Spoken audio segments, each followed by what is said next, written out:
Assalamualaikum warahmatullahi wabarakatuh. Kami dari kelompok 2 Newton akan praktekkan tentang pemantulan cahaya. Di sini ada anggota kami, yaitu pertama adalah Abdurrahman, Ali Sulimpiana, Denny Renaldi. Adinda Faila Syifa, Asmara Dewi. Di sini kami sudah mempersiapkan alat dan bahan. Yang pertama ada kaca cermin datar, ada kertas tabir, kemudian ada penggaris,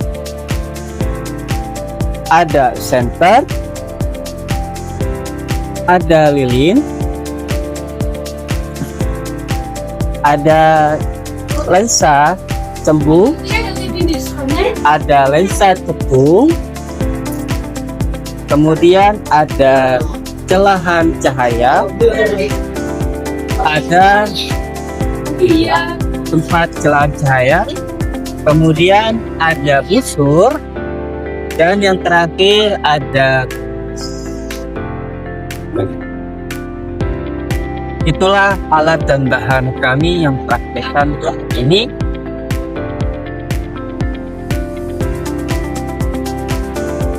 Saat ini akan kita praktekkan yang pertama adalah pemantulan cahaya.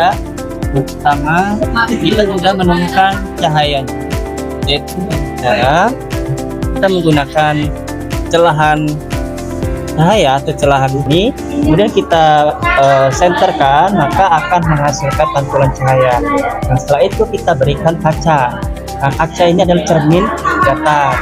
Kemudian kita ukur dari jarak dari cahayanya ke cermin datar, maka kita ukur berapa.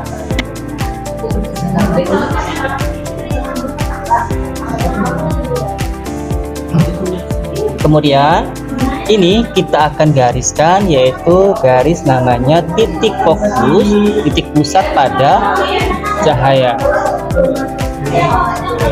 Ini kita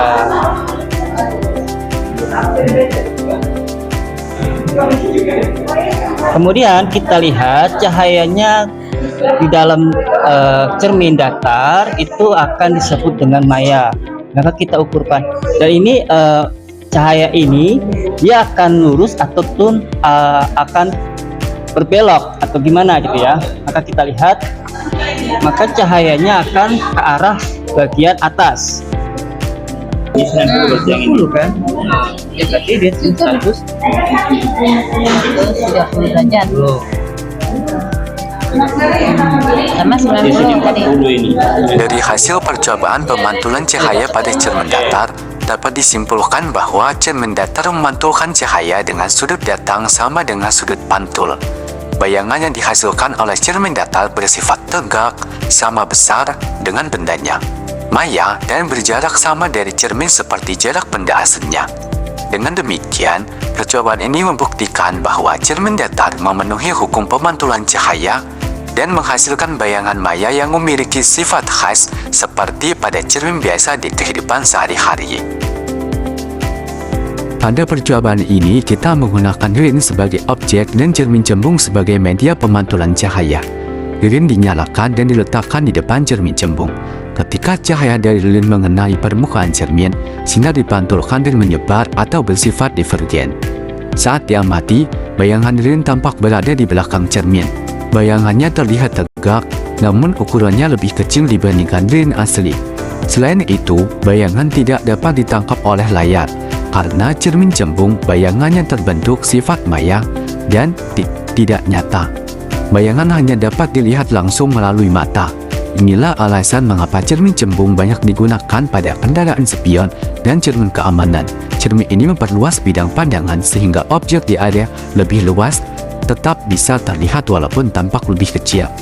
Kesimpulannya adalah, pada cermin cembung cahaya dipantulkan menyebar sehingga bayangan tidak dapat ditangkap layar. Bayangan tampak di belakang cermin, bersifat tegak, maya, dan diperkecil. Cermin cembung cocok digunakan untuk memperluas bidang pandang, misalnya pada spion kendaraan. Yang ketiga, kami akan mempraktekkan yaitu cermin cekung.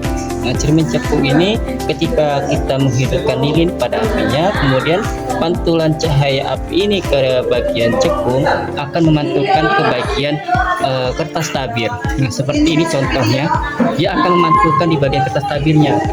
Nah, ini dikatakan dengan cermin cekung. Cermin cekung itu yang disebut dengan nyata.